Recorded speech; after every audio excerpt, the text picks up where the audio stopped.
What's up, guys? Welcome to another edition of the world-renowned Passion for Wrestling podcast.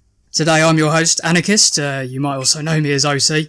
Now this week we've got a new roster of P4W talent ready to give you the lowdown on all the news from the past week in the world of professional wrestling. Let's introduce everybody. So joining me today, we have the returning legend, a man as vocal as Enzo Amore buzzing off 4 double espressos. He's had a week off, but that's the one and only Shockmaster. How you doing today, mate? I'm good, mate. And yourself? Yeah, not too bad. Not too bad. Coming towards the end of the weekend now. But just trying to wrap up things on a positive note. You know what things are. Now, next up, we have the Vincent Kennedy McMahon of P4W. He's been with us as long as Goldust has in WWE. You know him as Buzzard, but we know him as G. How you doing, man? Very well, thank you. Pleasure to be here. Good. You excited to be joining your first ever P4W podcast? Oh, yes, I'm very excited. Very excited to cut the shit, if you will. Happy days. Well, we're happy to have you, man. Now, also joining us, whilst on a break from NXT, we have none other than one half of the NXT Tag Team Champions. We've got Kyle O'Reilly himself, man of 1,004 holds. Jameson, how you doing, man? I'm feeling undisputed. Well, doesn't surprise me in the slightest. There's no other way for you to feel, is there? That's exactly it. Good. And last but not least, we have a man who has more experience with a microphone than Elias himself. The legend that is Jersey Brunch, also known as Dave. Dave, how's it going, man? I am doing all right. Sadly, WWE does not stand for Walk with Dave, and that's kind of a bummer. Well, depending on how successful the pod could be, you never know where things might lead. We just have to working on it. We just have to keep our fingers crossed. But thanks for joining me, guys. Now, there's a few things that we have to touch on today, so we'll dive straight into it. Now, one thing that is quite impending, and I'm sure this will come out to you afterwards, but Fastlane is on the fast approach to air this evening. Jameson, I'm pretty sure that was something that you've been following pretty closely. Do you want to fill us in with what's going on with that? Yeah, so as we're recording this, tonight is the SmackDown Live exclusive pay-per-view Fastlane. We're on the road to WrestleMania. The last stop is Fastlane. Headlined by, of course, the sensational six-way. I refuse to call it a six-pack challenge because it's just ridiculous. WWE Championship, AJ Styles, hopefully will retain, but he's on his way. 5 incredible challenges for him. Dolph Ziggler, John Cena, the Yep movement of Kevin Owens and Sami Zayn, and of course, big bad, bold wolf, Baron Corbin. So we're heading that way. Hopefully it's going to be a sensational pay-per-view. Usos take on the New Day, undoubtedly will be the match of the night. I have high hopes. Well, I think you must be one of the only ones who do. For me, I feel like Fastlane's a bit of a filler on the way to WrestleMania. A lot of it I'm not too keen on. But what about the rest of you guys? Yeah, I'm kind of in the middle. I think Jameson's right. I think the quality will be there because I can't remember the last time the Usos and the New Day had a bad match. So the quality will definitely be there, and the six-pack challenge is filled with talent. If you were to name a really good six-man match, that would probably be up there. But I think in terms of the results, it's pretty much a foregone conclusion. I can't see any titles changing hands. And as such, I think it's the same as the Raw pay-per-view a few weeks ago. It kind of makes it a bit boring when you're pretty certain that no one's going to drop titles. It's predictable for me, but entertaining. Yeah, I'd call it myself retain lane, not fast lane, because it's clearly no one's going to drop any titles. If they do, it'll be the old job where they drop the title for SmackDown, they'll have a rematch and win it back again. There's no way they're going to change AJ Styles Nakamura now at Mania, in my opinion. Yeah, if anything, it'll be the Usos who drop the tag titles to the New Day, setting up again a Mania rematch. I'd be interested to think if there has ever been 2 pay-per-views in a row with 0 titles dropped. Between this and the last Raw one, if they didn't have any shocks or any titles dropped, it kind of might set the tone moving forward for those February pay-per-views to be probably the least anticipated pay-per-views of all time. Bliss still should have lost her title to Sasha, but still subject. To be fair, she was probably meant to, and she botched it. Oh, I was thinking that actually. And that also depends on what they're setting up for Mania, because I don't know. It is entire. We still don't know who Asuka's challenging. which is true. that is an open question, and it looks a lot more like we're looking at Alexa Nia, which makes a lot more sense than Nia Sasha. Every decision they make is, whether it's good or not depends on, what they're going to do with it. And right now we don't really know, but I would not be surprised at all to see Charlotte, Asuka, Alexa Nia at WrestleMania. No, yeah, that does seem to be, the rumors seem to be on that, and I guess that still means Charlotte retains. I can't see that. I would say you'd get more than 100 to 1 odds on Ruby Riott winning that match against Charlotte. But yeah, I do think they seem to be teasing Nia and Alexa too much for it not to happen. So it does seem that the way that they're building up this Asuka Bliss match, but not enough for it to actually be a match. And the fact that she hasn't officially announced that she's going after that title makes me think, they're gonna switch that so that Nia can go after Bliss.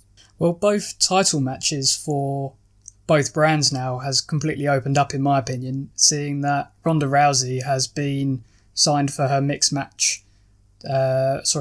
tag team match at WrestleMania. It's kind of taken one of the big questions out of WrestleMania about who Rousey was going to face. We're going back and seeing actually the usual women's division fighting over the titles, which is good because, I think there would have been a bit of a riot if we'd seen Ronda Rousey come in and immediately get a title shot at WrestleMania. But it certainly answered a few more of the questions for me leading up to Mania. I think Charlotte Asuka is a top billing women's match, personally, and I think that's why they might kind of pull the and go with that, simply because I think that's the biggest draw you can have in the women's division at the moment, Charlotte and Asuka. Definitely. That is the WrestleMania match right there, is Asuka Charlotte. Yeah. I mean, I'd put that one on just before Brock Reigns. But there's also rumours that isn't actually going to be the main event anymore because with Brock leaving, they don't really see the point in spotlighting on Brock at all, which I'm pretty sure they were aware of previously. But that's just rumours at the moment. But yeah, I think it should be treated as a main event match. And it's the perfect way for the women to be pushed to the top of the card is have the two best women in the world to wrestle. Talking about women's wrestling, we've had a bit of a feature over the last week about Women of Honor. Dave, this is a subject quite close to you. Do you want to give us a bit of a rundown on what's going on with that? Yeah, sure. I mean, Ring of Honor has been around for a much longer time than I think most people realize, but it's always been something that ROH has never taken terribly seriously. It's always been, we need a dark match on this show. We need to fill something out in a house show. And once in a while, ROH would run out of footage for their syndicated show and you would get a Women of Honor show in its place. About it. Back at Final Battle, they introduced this title, the Women of Honor title. They were going to finally crown their first champion. They announced a tournament. Between that and the signing of Tennille Dashwood, I really started to get the idea they might be taking this seriously. And what I kind of wanted to bring up here is with the way it's presented, I was wrong. That did not happen. This has been, they had a match featuring a couple of these women. I don't think it was a tournament match, but it happened on the pre-show, on the anniversary show, and all the other matches, like you can go to their website and watch them, but they're not on the TV product. And I don't really get it. But where we are right now, we're at the semifinals, and they have like half a roster of really good talent and half a roster of people who maybe shouldn't be there. And when you look at this semifinal bracket, we have Kelly Klein, who has been a stalwart of that division really as long as they've been doing this. Kelly's a really solid worker. She's a little bigger than the other girls. She works this kind of monster heel. I'm not sure she's still undefeated. She was undefeated for a while there. She's Wrestling Stardom's Mayu Iwatani. That's going to be a hell of a match. On the other side of this, though, I'm puzzled. They keep seeming to push through in, as long as they've had Women of Honor, and even now in this tournament, Sumi Sakai. Have any of you seen Sumi wrestle? I can't say I have, no. No. I think I have had a tag match on Women of Honor before previously. Yeah, that probably. She's terrible. I'm not going to pull punches here. She's been in this for a long time. But if you watched her wrestle, you would think, oh, she's a little green. She'll get better. How we have her in the semifinal, but we bracketed, say, Deonna Purrazzo to go out earlier, and Deonna is somebody who has grown a lot. If you haven't seen Deonna Purrazzo since she was getting, murdered on television by Asuka, I highly suggest trying to track down some of her matches. There was a period here where I live in New Jersey where she spent like a year and a half doing basically every show. Like, she was just on every flyer, kind of grinding it out, and it's paid off, and she's really good, and I would have liked to have seen her make it a little bit further here. So I guess kind of the thing I wanted to bring up, and the thing I'm, cautiously optimistic about is that they have announced the final for Supercard of Honor. So, if that means main show, that's really promising, but I'm a little bit pessimistic about that. There are two really good possibilities we have here, because in one bracket you have Kelly Klein and Mayu Iwatani. Either is a great pick for the final. In the bottom bracket, it's Tennille Dashwood and Sumi Sakai, and that's a gimme. That has to be Tennille Dashwood unless they're all smoking angel dust. So I guess I don't know if y'all are following this at all, or if you're familiar with the talent, or if there's anything you're hoping to see come up in the final. But dear God, I hope they put it on the main show, because this is getting ridiculous. Yeah, I agree. It's been the women's product on Ring of Honor is a very different product to other promotions, mainly WWE. WWE has been banging on about the women's evolution for the good last few years now. When you compare that to the way that Ring of Honor has been positioning the women's talent within Ring of Honor, it's a very different show entirely. But I don't know whether I'm optimistic enough to say that it will make the main card. I'd like to see it, but whether it does or not, I really couldn't say at this point. Yeah, I'd be completely honest. I haven't been keeping up with it. I watched the show in which they announced the tournament that was announced on the main card. What you said about the recent show, you don't think it was a tournament match. I just looked it up, and actually it was a tournament match. In fact, it was Tennille Dashwood beating Brandy Rhodes, which I find that quite strange to be on the pre-show, considering it's arguably the two biggest names they have for the tournament in terms of marketability. Anyway, you've got Cody Rhodes' wife and the former Emma, who's only just left the WWE. For that to be on a pre-show seems a bit strange. It does. I do want to ask you a question, because I haven't personally been keeping up, but how does Brandy Rhodes compare with the other women in the women's division?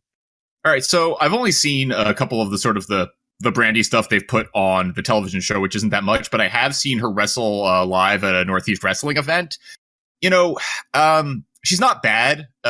She looks like she's been wrestling about as long as she's been wrestling, which isn't necessarily an insult, but I think she left this tournament at about the right spot, because her first round she was up against Karen Q, whose work is not really much cleaner than hers. They're both decent, but Brandy, as a character, she has that down a little bit more. It's just a lot of her work. It's not terribly snug. Her timing's a little weird, but that's, those are things that can get ironed out. I think she has the core to be of the potential to be, to contribute really strongly. It's just going to take a little bit of time. I think they used her properly in this tournament, and she goes out to the right person. Yeah. I mean, I do find it strange that they'd have built up this tournament but not featured it really at all. I guess it makes sense a bit, because making the final on the pay-per-view, to have any build-up matches on the pay-per-view might make the final just look like another match. So I guess they're trying to make it look like the champion means something by having the final on the main card, whereas the other matches on just normal TV. I'm just trying to be positive about it. But yeah, I don't see it becoming as big as any women's division in other promotions at all. That's fair. And I was thinking about this earlier. There's a lot of available female talent. I hope they're looking at people like Tessa Blanchard, Rachel Ellering. Mia Yim had been dealing with a leg injury that she's recently healed, and she's coming back to action. There are a lot of women out there that are very much available. Jessica Havoc is another one. I think we were actually talking about her in the chat recently. So, I hope they build this. I hope they're looking around, and I hope they don't just stick to the Ring of Honor dojo, because there's a lot of great talent outside of there that they can get. Well, keeping in line with the subject to Ring of Honor and the recent 16th anniversary pay-per-view, there was a couple of other highlights that come up, which are definitely worth talking about. One of them being all the fiasco which has taken place with the Bullet Club at the moment. Now, Dave, did you want to just update us with the Bullet Club situation? Sure. The match that kind of triggered this off was not really a Bullet Club thing, but it was, Kenny had been kicked in the dong by Matt Taven, who then stole his ring. So kicked in the junk, had his jewelry stolen, and, getting us through this grudge match. And he's accompanied to the ring by Brandy. And if any of you watch Being the Elite, or if you happen to catch Manhattan Mayhem on Honor Club, you would be familiar with Burry, the drug-free bear, who accompanied him to the ring. So after the match, Cody won. He got his ring back. Spoilers.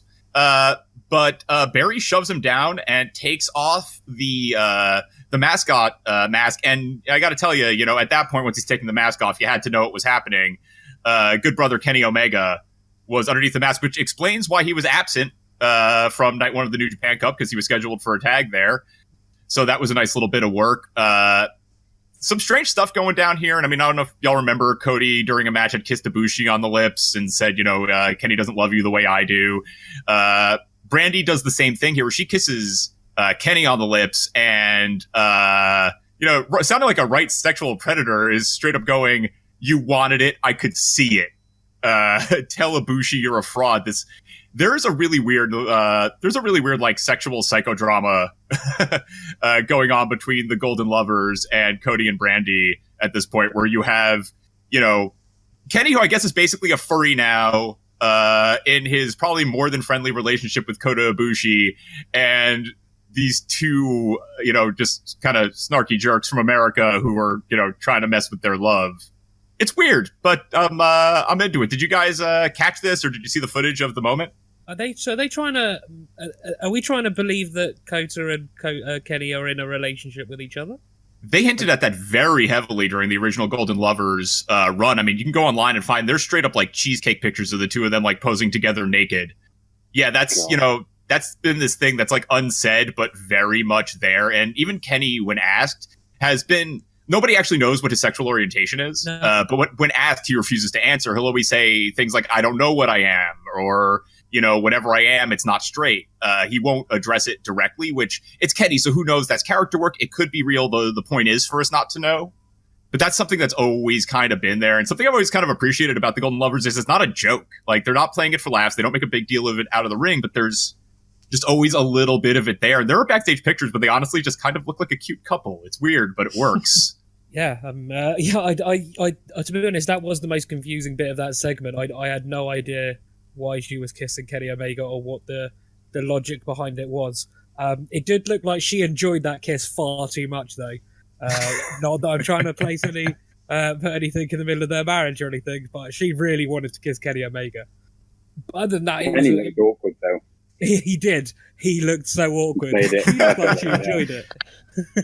He very much looked like a dude who was being forced to kiss his boy's wife. But she looked like she was into it. She was well into it. But no, it was a great segment. I think having Kenny as the bear, and the pop that was the pop of the night. It was a great pop.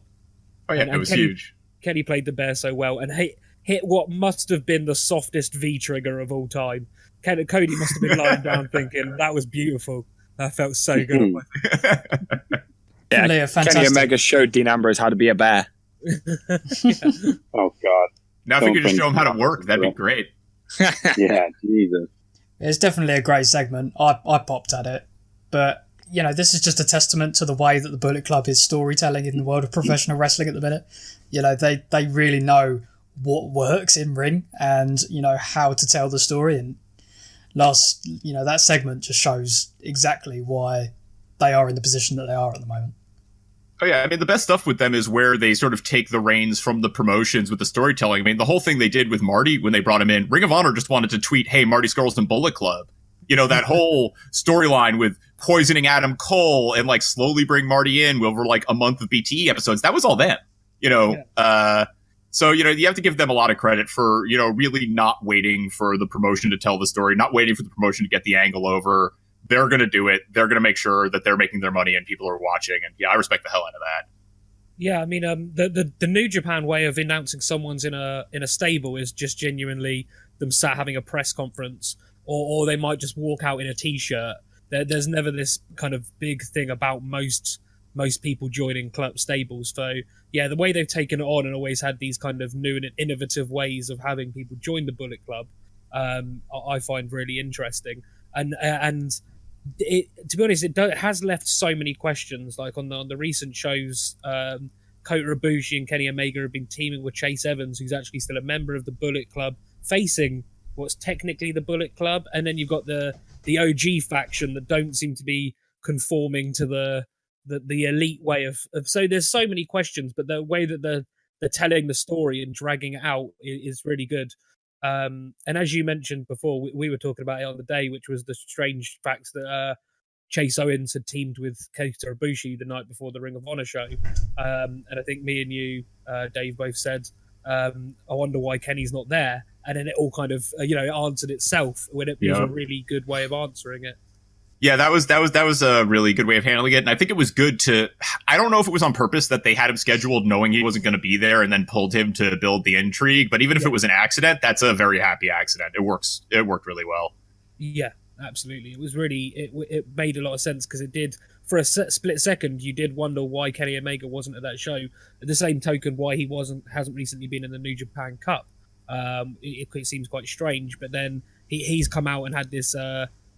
Forefront to the character to go on, this is the reason I'm not in the New Japan Cup, and my focus is on taking out Cody and the Bullet Club, or taking out Cody Rhodes and the Bullet Club, and bringing the other members back in. So they've got this bigger, wider picture that they're really allowing Kenny and everyone to buy into. Yeah, absolutely. And I do want to just real quick, because I know we have one more big thing from ROH that we want to get to, but I do very quickly want to shout out the villain, Marty Scurll, who they have been very slowly building up to this moment where he is now challenging Dalton Castle at Supercard of Honor for the Ring of Honor World Championship. And I wanted to mention it, because I think this is going to be, Dalton just had the best defense of his title reign, which isn't that long yet, against Jay Lethal. I think we're going to have a match that easily tops that. With Marty, with the way their styles interject, with the possibility for Marty interacting with the boys, but also and I just wanted to real quick get the temperature on the room, see what y'all think. I think Marty Scurll is the next Ring of Honor World Champion. What are you thinking? I was going to say, I think it's a little bit too soon. I think they're going to keep it on Dalton a little bit longer, but I agree it's going to be a hell of a match because I think their styles are going to interact perfectly in this match, I reckon.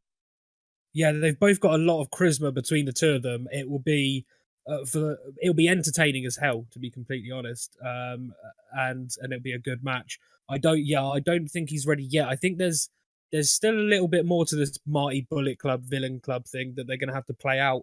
But I reckon it could play into this match because obviously with Marty teasing leaving, possible dissension between Cody Rhodes and Marty, him being number one contender, could lead to a further storyline with them two down the line when he's done with Kenny. So I think it all buys into it. But yeah, I think Marty is a future champion for sure.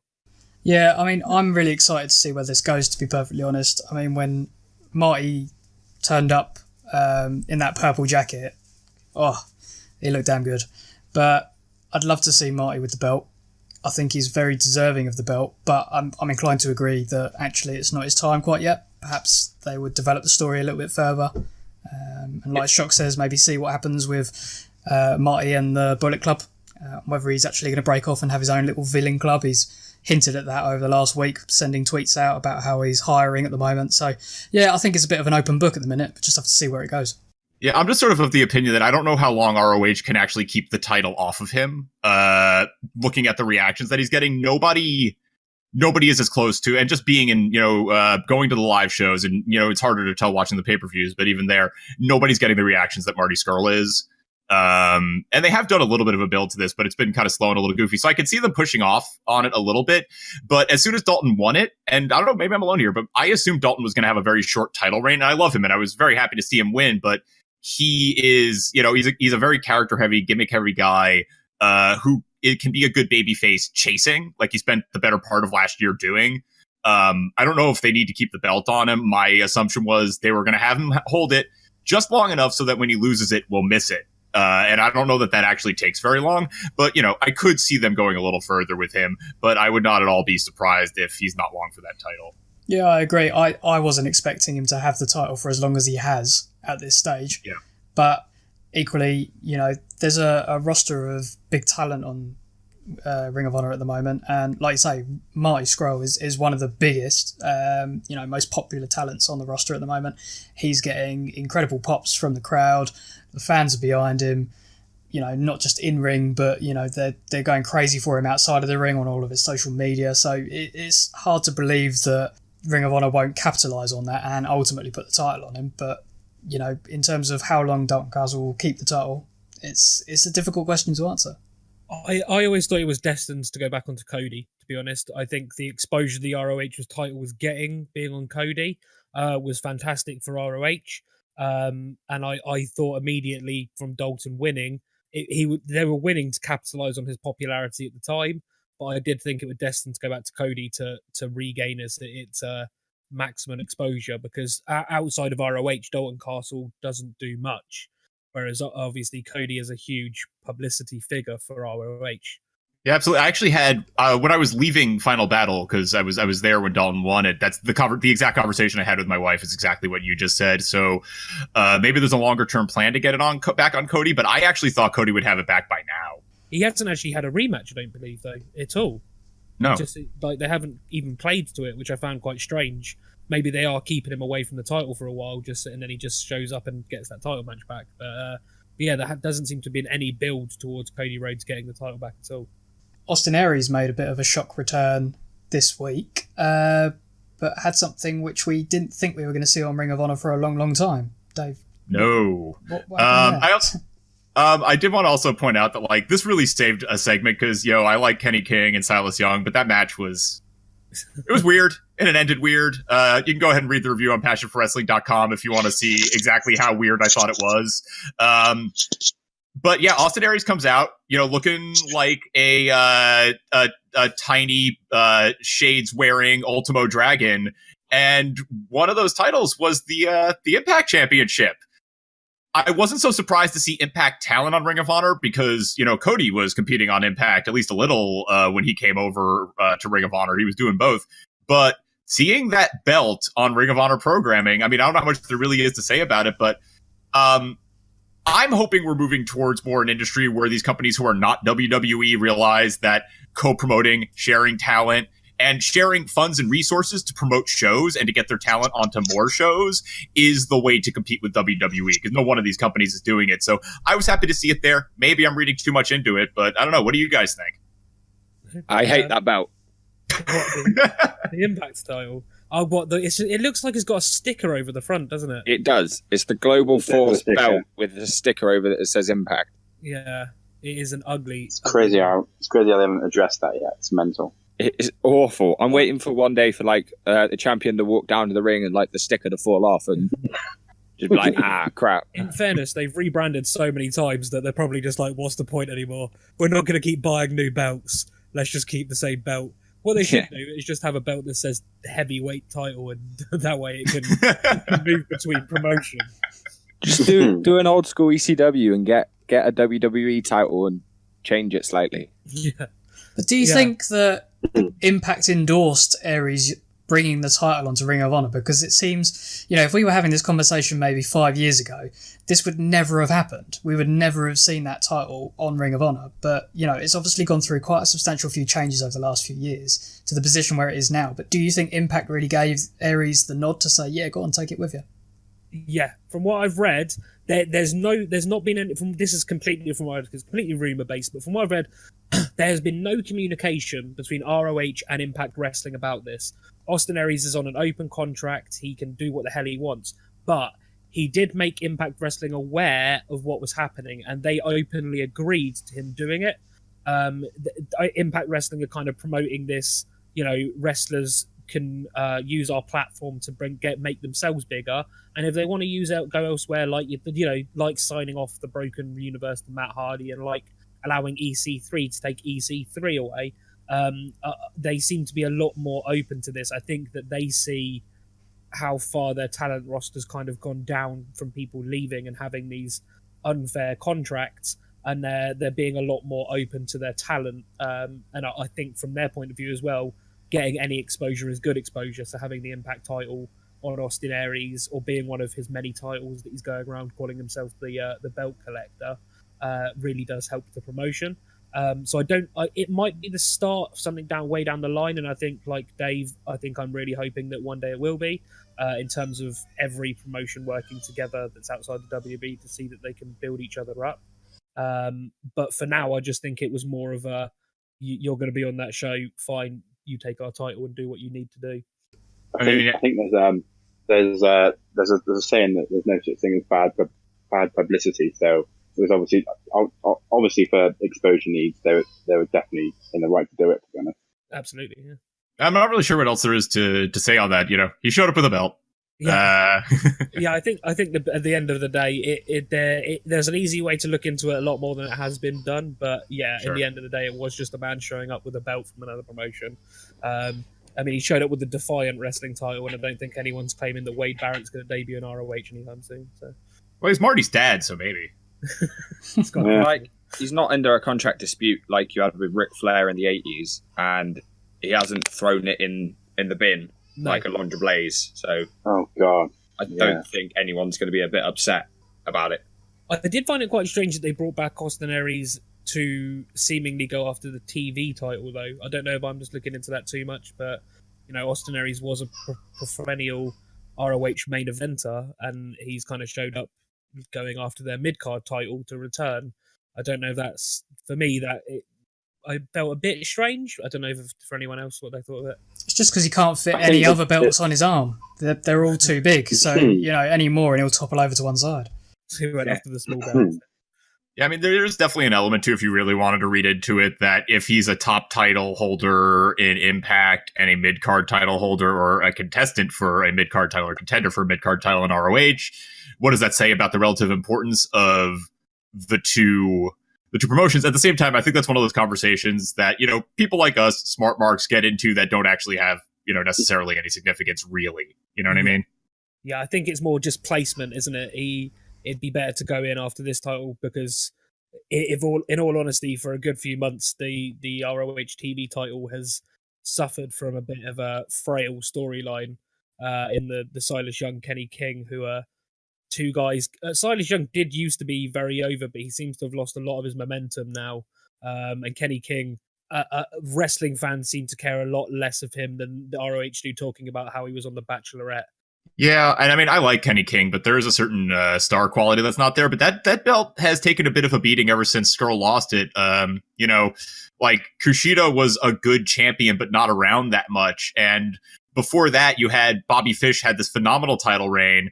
Will Ospreay had like a one-day title reign, and then Skrull had a fantastic title reign with it. And then you had Kushida, who was kind of an absentee dad with that thing. He showed up a couple of times, and then he lost it. And I feel like a little of the shine's come off the apple. They need to build it back up. They need to make it seem prestigious again, because it did when Marty had it, and it doesn't right now. Well, on the subject of titles, let's move on to another subject where a new title is potentially going to be brought out. It's over in the world of NXT. Gee, this is something you've been following, isn't it? It is indeed. NXT, William Regal and Triple H all tweeted about it. The North American title, it's been called, which I'm not big over on the name, but it's going to be like the mid-card sort of title, so like the IC or the US title equivalent, if you will. I'm not too sure on the name. I reckon it could have been called maybe like the network title, obviously, because it's always been on the network, whereas like normal titles sort of vary on like pay-per-views, because like obviously in this country you still have pay-per-views, so you couldn't call it the network title, but this has always been on the network because you can't get NXT other than on the network over here. Yeah, I agree. I mean, was it announced when the first match for the title was going to air?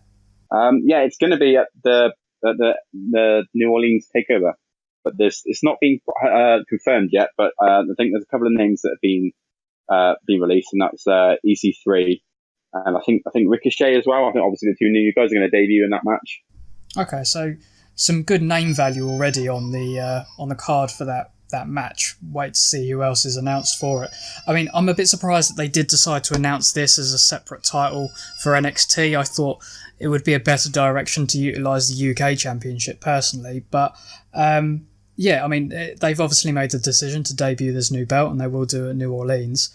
I mean, what is everybody else's thoughts on this title? It's been a long time coming. Like, there's people who have been in NXT that like didn't really have much to do that could have benefited from having a mid-card title. The names that immediately pop to mind are Apollo and Ty Dillinger. Both of those guys would have been great mid-card champions in NXT, but they just sort of like floundered a bit in the mid-card without actually having anything to fight for. Completely agree. I agree with that. There's a lot of talent where, especially, I think the two guys you mentioned, so Ty Dillinger and Apollo Crews. With Ty Dillinger, obviously, there's a lot of WWE talent that still comes through that's largely considered secondary to the indie guys, as something Velveteen Dream has brought up. That you could have had a title like that. I don't personally see Velveteen Dream winning the NXT title, but he'd be really good for a mid-card title run. So I completely see the logic in it. I'm with OC in the sense that for the last couple of months anyway, they have been going down the route of using the UK title as that. And I don't really know what's going to happen with that title now, because without its kind of without being said, it has really been treated as a secondary NXT title as such. But now, what was place will it be? Will it be defended on NXT still, as it has been for a few months, or is it going to fade off into kind of obscurity? Really, is what it kind of looks like.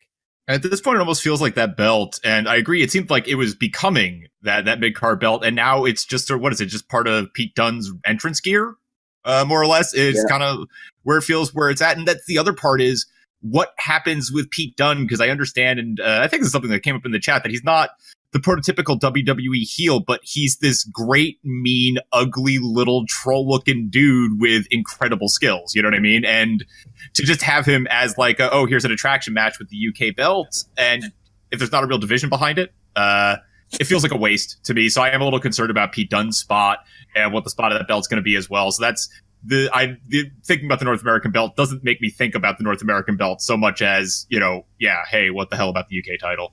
Yeah. Absolutely, that's my thought process, is that it seems like a title has been lost. That being said, a 6-man ladder match for the title at NXT looks like it's will be certainly one of the show stealers. That NXT show is seriously ramping up to steal the weekend in terms of WrestleMania weekend, between Alex the Black's title run and a 6-man ladder match with Ricochet in it. I mean, how good is it to show Ricochet in a ladder match? It will be something to behold, I reckon. I mean, the only logical thing I can see here is that they have a bit of time with this North American title, and then perhaps further down the line do some kind of unification between that and the UK talent, maybe the UK title even, and maybe call it, I don't know, something like the Western title or something. I know that's probably a ridiculous name for it, and they'll probably come up with something a bit more, in line with WWE's names, but that it just seems such a waste to have gone through all that work with the UK championship tournament. A lot of the UK talent is on board for NXT. We're seeing them sort of move over slowly into 205. Pete Dunne is such a big name in the UK division that, he's destined for main roster at the very least. It just seems like a complete and utter waste otherwise. I think what it is, the UK tournament was like a counteract for the World of Sport that ITV were meant to be bringing back. I'm not sure. I think that's just completely disappeared now. So I think they've done that, and they brought that title up for someone to win, thinking that they were going to have a UK sort of promotion, if you will. But obviously now World of Sport is like, I don't know, they've disappeared, and now we've got like 5-star wrestling, which obviously is meant to be awful. It's they've obviously put it on the back burner. That's my opinion anyway. Yeah, I think it fell under the budget cuts I can't remember who said it, but someone said it in the chat. They think that it came down to the budget cuts, which was they did the title tournament for the UK, and then they even did a further recording of shows, which were then broadcast on the WWE network. And the idea, it looked like, was to build a fully fledged UK division that would be touring the UK while the WWE toured the US, and have it as a network show like NXT. But yeah, like you said, it seems to have just kind of died a very uninspiring death from that, and it seems like Pete Dunne just kind of has it as his entrance gear for any indie shows, and occasionally defends it on the indies, and very occasionally defends it in a match again on NXT, where you're thinking, why is Roderick Strong from somewhere in America facing for the UK title? On your point, G, about the title name, I think they're starting to run out of places to name titles out after. Like, literally, it genuinely seems like the WWE or wrestling in general has had titles for every single place in the world that soon we're going to run out, and it's just going to be a country title, like the Afghan heavyweight champion. I could go for Guam. Yeah. I feel like Guam could use a title. Yeah, Guantanamo Bay. Well, I think Jeff Cobb is from Guam, so let's bring him in and make him the world champion of Guam. It does raise the rules. Like, what are the rules for because for me, I thought the UK title rules were like UK competitors. That's what we got with Pete Dunne and Tyler Bate. But then Roderick Strong and now Adam Cole next week on NXT is facing for it. So is it just a UK title in name only, I guess? Well, I remember the European title. D'Lo Brown's not European. Yeah. Oh, D'Lo Brown was honorary European in my heart. It's the same for Rusev going for the United States Championship. He's not from America. He's from Bulgaria. So, the logic behind it is that, well, there is none. The current United States champion is Canadian. Well, exactly. Yeah. That is very true. In fact, one of the greatest intercontinental actually intercontinental doesn't come under that, does it? Okay, ignore me. Ignore that. Edit it out. We're going to leave that's that a whole in. other conversation. Like, what's the difference between an intercontinental belt and a world title, which is also intercontinental? But that's an entirely separate conversation. I mean, all of the continents are in the world, which is in the universe. Therefore, technically, we could just have a unification match, and everyone should just be the galactic champion. So what you're saying did is we Brock skip the Lesnar's galaxy? best champion ever. Yeah, exactly. I mean, Clearly. AJ Styles is the champion of the world, but Brock Lesnar is the champion of the universe in that world. So whoever wins the galactic championship, that's it, done. Kurt Hawkins. Go Dallas. That's who will win it. Kurt, or Heath Slater versus Kurt Hawkins for the intergalactic championship. You heard it here first. Not Tyler Riley. Well, let's bring things back down to earth, shall we? And I'm pretty sure there's something going on over in New Japan at the moment. Shock, that's something that you've been following at the moment, isn't it? Yeah, I do love myself some Japanese wrestling. And we are into day 4 of the New Japan Cup. So for those who don't know, the New Japan Cup is a 16-fold tournament where the winner gets to decide whatever title they challenge for. Only one occasion has it not been the IWGP heavyweight title, currently held by Okada for his record-setting break. I'll quickly run down the first round matches that have gone on. We've still got 2 to go, which is Toru Yano versus Davey Boy Smith Jr., who, by the way, I watched the recent show and has the whitest teeth I've ever seen in my life. Like, I don't know if any of you have seen it, but my God, it blinds you on the other side of a television screen. And Chucky T versus Sonada. They're the 2 matches to go. In the first round already, Michael Elgin qualified in a shock, beating Tomorrow Ishii. It was an absolute war, which was a fantastic match. I'd say anyone to check it out. It's currently on New Japan World. Juice Robinson beat Yujiro Takahashi in a match where, if any of you have ever moaned about John Cena and Roman Reigns kicking out at 2, I say challenge you to go watch this match, because Juice Robinson kicked out at 2 every 30 seconds. It was insane. It was a very good match, but it was kind of stupid on the sense that Takahashi hit him with about 4 different finisher-looking moves and couldn't pin him. Hiroshi Tanahashi pinned Taichi, which I haven't seen yet. In the same thing, Bad Luck Fale beat Lance Archer, who has a very weird gimmick of just spitting water at Japanese people that don't like to be infected by anything. It's a very strange gimmick. He walks around. I don't know if you watch Japanese wrestling. You see a lot of the fans wearing these face masks, which is Yeah, because like SARS and stuff. Yeah, because Japan's a very polluted country. Lance Archer is his gimmick is walking around just spitting water at these people's faces, like right at these people's faces, which is quite a strange one. Anyway, He also yells "Everybody dies" a lot. He does, yeah. That's the other part of the gimmick. And also inserting "die" or "death" into the name of New Japan shows when he's cutting promos. It's a really well-rounded character. You got to give him that. Davey Boy Smith Jr. looks strange stood just with him with this weird smile with giant teeth. In last night's show, and I haven't seen this, or this morning's show, Kota Ibushi went through beating Yoshihashi, and in the absolute shock of the tournament, in my opinion, Zack Sabre Jr. beat Tetsuya Naito, who obviously challenged Okada at the recent show for the title at Wrestle Kingdom, and is now losing to Zack Sabre Jr., which I found strange. I thought he'd be my favourite to win it. What's your guys' thoughts on the New Japan Cup? Who do you want to win it?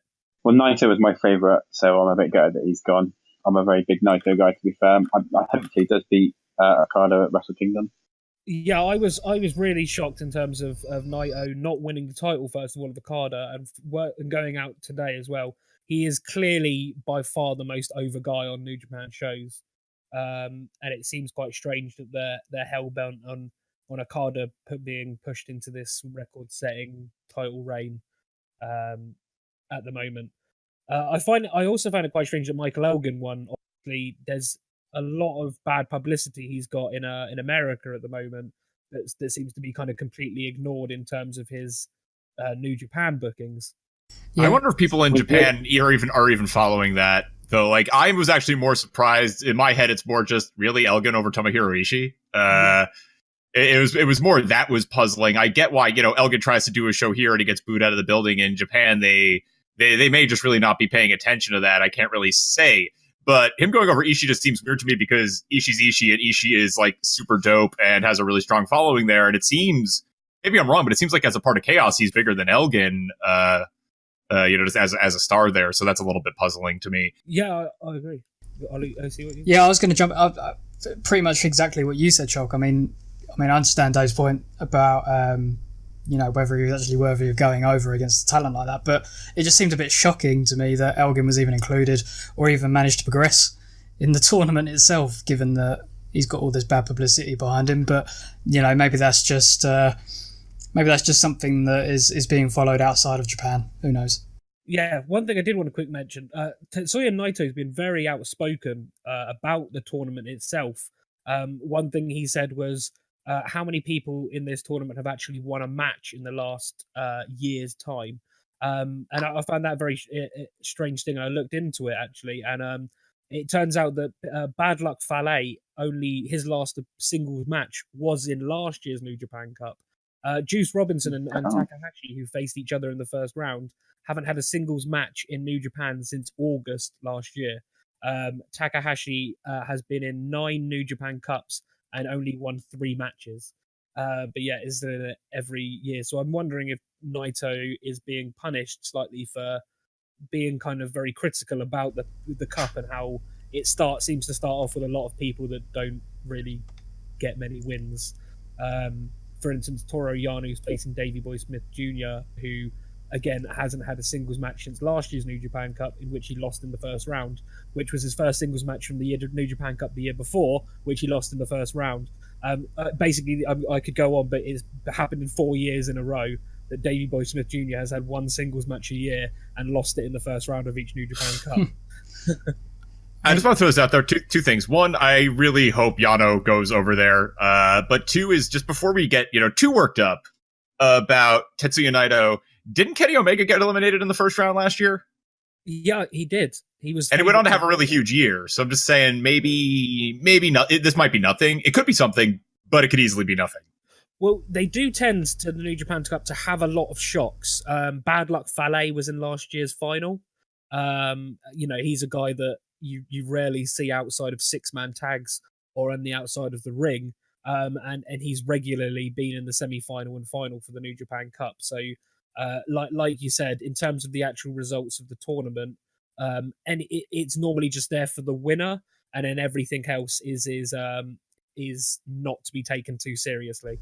No, I was just going to say, this might be a really opportune time to highlight Zack Sabre Jr., even if he's going to lose whatever title match he goes over. If I'm just looking here at, there are a bunch of people here you could do a lot with from this, but, you could do something with Zack Sabre Jr. here. You could do something with Juice Robinson, but this is a great time to highlight somebody that you don't actually plan on putting the title on. Yeah, that's the thing, because, another sort of small point of that, Tanahashi, everyone expected to not be in this tournament after he dropped the title to Suzuki because he needs to heal up. And there's a big thing about him, because if he won the tournament and chose to face Okada, if Okada beats him, he would beat Tanahashi's own record for the amount of defenses for the IWGP heavyweight title. So that could in itself kind of bring about a big match, because like you said, the truth is that when it comes to the New Japan Cup, a lot of the time it is just a man wins a tournament to then lose to the champion. So it's about making that meaningful and kind of giving someone a platform to then push themselves up. I think between the two, it's between Tanahashi now and Kota Ibushi who win it.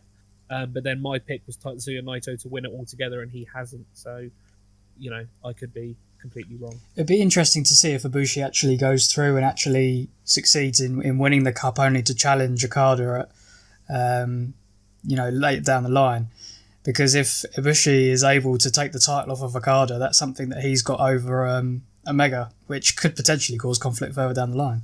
Absolutely, yeah. It'd be a really interesting subplot to have Ibushi win the tournament and then have this thing between the Golden Lovers, because obviously it's the one title that seems to have eluded Kenny Omega. That being said, I think it might be a bit soon to go down that route, but it would be a very interesting route to go down. Let's move on to the last subject, which is more drama back in the WWE, and that is everything that's going on with the steroid scandal. Now, for those of you who aren't following, documentarist called John Bravo has been working on a documentary which he says allegedly proves that Roman Reigns is one of the customers involved in a steroid distribution ring or something along those lines, and dropped a load of evidence this week before releasing the documentary, which he seemed to think showed that Roman Reigns was involved, only for the evidence to point towards another Reigns, and that was Luther Reigns, which was a bit of an anticlimax. Now, John seems to think that he still has additional evidence to show that Roman Reigns is involved in this scandal, but, you know, at the moment it's a bit of a, you know, sigh of relief for WWE because they've not had anything too incriminating against them for such a big talent, especially with his road to WrestleMania leading at the main event of for the Universal title against Brock Lesnar. But have you guys been following this? What are your thoughts on it? So I've been following it quite a bit. It seems a bit anticlimactic, but he did say he has 15 current and former WWE stars, so it's best not to close the book completely on Roman, but I do think that it's kind of that was the marketable way of trying to get all this publicity. There's a lot more to the case than meets the eye. The guy obviously is in prison, and he's apparently had a lot of public funded money to help him get out, which has disappeared. There seems to be a lot more to the actual case itself, and it just seems to be, to me, a guy that's been taken to prison trying to get as much publicity for it as possible. But yeah, it was a bit anticlimactic because there's been rumours the WWE holding off the WrestleMania announcements for their matches because of the Roman Reigns scandal. For it to turn out to be Luther Reigns would be a bit of a very anticlimactic and poor ending to a well-rumoured story. I mean, I'm not sure... Luther Reigns dead as well. I don't think he's dead. I'll clarify this while we're on the call. But I'm pretty sure he's dead. I'm not sure when the documentary is scheduled to be fully released. I know that, you know, little drips and drabs keep coming out, but, you know, if there is this evidence against Roman, then surely if they wanted to really cause a bit of a shitstorm, the prime opportunity would be once Roman Reigns had won the Universal title, because, you know, WWE would need to take immediate action after all that build-up, and Roman would only have the title for a matter of maybe a week, 2 weeks. This is one of these things I kind of wish we didn't have to care or think about, and I don't know if this is an unpopular opinion, but does let me know if y'all think differently. But I kind of don't care if anybody on their roster is juicing. It's not like it's UFC where you're going to do some serious damage to somebody else because you're on the sauce. And if it's a controlled and actually under a doctor's care, it's, you know, relatively safe. And also, I mean, look, they're taking bigger risks with their bodies than drugs. So this one things I understand why it's important. I just sort of wish it wasn't, because I have a very hard time caring if Roman Reigns is on juice or not. Yeah, I don't. I'm completely with you in that. I think the whole juicing and roid scandal thing is from a publicity point of view, because of the issues with drugs the WWE has had in the past. You know, it obviously being linked to the Chris Benoit and the Eddie Guerrero deaths, drug abuse. So I can see why it's a big deal to them, but I'm with you. I'm fairly, without making any rumours of being sued, I'm fairly certain that there's a lot of wrestlers that are not in the WWE, in the indies, because, you know, people like New Japan and I believe Impact Wrestling and ROH don't do drug testing. So, you know, from that point of view, we probably watch juiced up wrestlers on a daily basis, and we don't give it a second thought. So I'm completely with you from a wrestling fan point of view. I really couldn't care less. I don't know what you're insinuating, because Eric Kitamura is 100% natural, my friend. Those traps don't need any juice at all. But I mean, one name that has eluded this entire scandal so far seems to be Brock Lesnar, and surely, you know, in my opinion, he seems to be one of the top culprits of being involved in anything like this. It's just a bit shocking not to have had his name thrown up so far. Well, I mean, in this particular scandal, yeah, he's probably not into it, but do remember that he is currently under suspension under his MMA license for juicing. So it does seem quite. It's a really good point, OZ, to bring it up that one side of the coin, they're making a big deal out of Roman Reigns possibly being pulled from his main event, when the guy that his opposite number in the main event is clearly currently under a punishment for juicing himself. which WWE have not enforced themselves either. No, and I think the reason for that being is that in terms of demographic and audience, Roman definitely has a bigger following from a youth standpoint than perhaps Brock Lesnar does. I mean, he's still obviously going to have fans across, a wide range of fan bases, but I definitely think that Roman has more of an influence over kids, being such a big position in WWE. 100%. But yeah, I'm completely with Dave in the sense that we watch juiced up wrestlers daily. Why do we actually care if they are juiced up? As long as then, at the end of the day, if it leads to a death, I'm sure we'd all care and it'd be a bad moment for wrestling. But from that point of view, if they're well controlled and they're thinking about it, I don't really care as long as they're entertaining me. Brian Cage is all natural. I don't care what any of you say. Yeah. What I will say is, I bet Jinder Mahal was a bit scared. It does make you think. I mean, there is curiosity there because there's 15 names, or there's apparently 15 current and former. But yeah, I'm with you. I think I definitely think there's more people on the WWE roster juicing than we're aware of. I think the WWE goes through kind of peaks and troughs where the drug scandal or the wellness policy is serious, and when it's lax, I think it does change from time to time. I'd imagine if it was someone like Kurt Hawkins. Change your name, Randy Orton.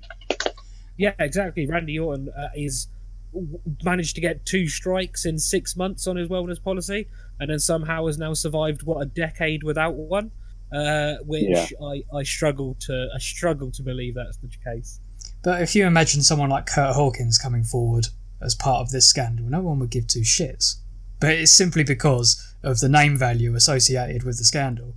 It's like Shocker said, I think it's simply to drive the story and make it more public. But it's something that we'll be seeing more drips and drabs come out over the weeks. Jameson, did you have anything to add, mate? Like, as you said, I think it's literally they're trying to use Roman's name because he's so relevant right now to drive a story that isn't really a story. Yeah, I agree, and it seems to be quite a consensus across the the rest of the pod today that actually the story isn't that shocking. It's not something that we're unfamiliar with. It's just a case of let's get some name value, let's make the story as big as possible, and WWE will have to panic further down the line. Yeah, that's exactly it. Brilliant. Well, on that bombshell, I suppose that brings the pod to an end.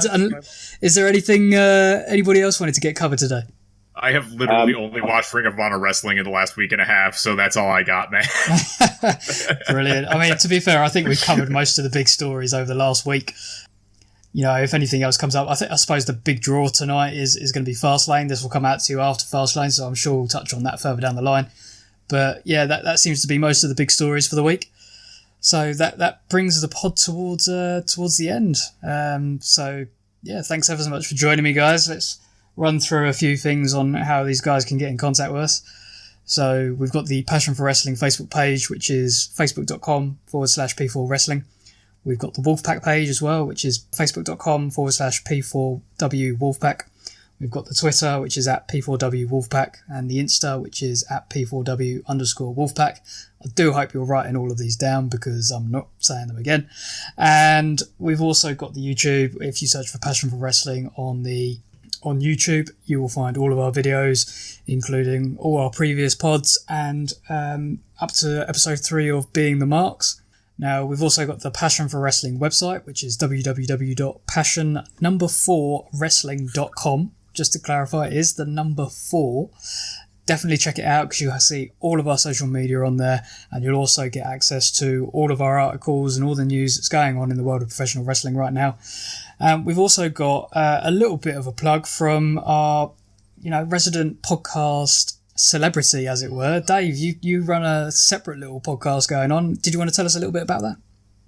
Sure, yeah, thank you. And by celebrity, if you mean my other podcast has dozens dozens of listeners. I do a show called Dave and Diamante because we're both uncreative and narcissistic. But basically, it's kind of a life podcast. It's me and a buddy of mine, both of whom are sort of involved in creative industries, but still needing to hold down day jobs. Reason I'm bringing it up here is because we do a wrestling segment.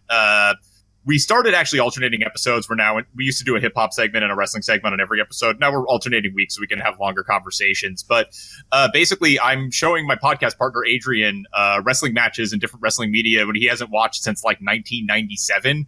So we're kind of getting into it, seeing what's weird to him, what's new to him, and it gets into some pretty interesting conversations. So if that's something you're interested in, the show's called Dave and Diamante. We're on Apple Podcasts, Google Play, Stitcher, pretty much everywhere other than Spotify, because Spotify hates me and won't answer my emails and they make me cry. But yeah, that's David Diamante. Most recent episode covers NXT TakeOver Philly, Johnny Gargano versus Cien Almas, and we spend a good third of it talking about how hot Zelina Vega is. I can't say I blame you. That's a very valid comment. It's a hard topic to get off of. It's a very hard topic to get off of. But yeah, that match was also an outstanding match. So yeah, definitely a great subject to talk on. But yeah, if you guys haven't already, make sure you check out the Dave and Diamante pod. I've had a listen. It's a fantastic pod. Definitely worth a subscribe. So go and check it out. And for those of you who haven't subscribed to the Passion for Wrestling podcast, make sure you do. It's available on Apple Podcasts. We're available on Anchor. And like Dave says, pretty much everywhere you can find your podcasts. So yeah, search for it. Subscribe, leave us a comment, let us know what you think. But that wraps up things for today. Thanks ever so much for everyone for joining me. We've got Shock, we've got Buzzard, we've got Jameson, man of 1,004 holes, and we've got Jersey Brunch, Dave, the man himself. Thank you ever so much for joining me, guys. I hope you enjoy the rest of your weekend, what is left of it, and we will catch up later. Yeah, thanks a lot, mate. Peace. And hopefully that shocked your system. Jesus Christ. Oh my God, we're done.